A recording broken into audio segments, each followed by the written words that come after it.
এবার আসেন উলান, বাট।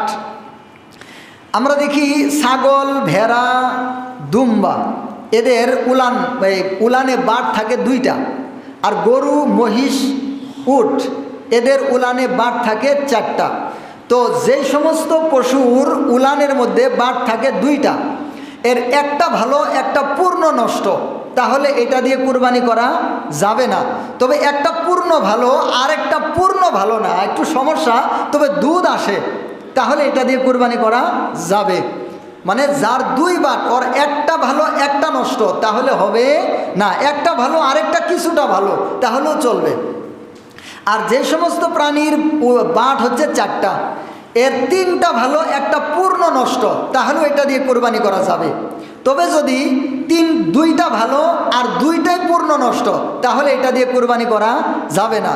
তবে যদি এমন হয় যে 2টা ভালো, একদম ভালো, আরেকটা কিছু ভালো, আরেকটা মোটামুটি দুধ আসে, তাহলেও চলবে।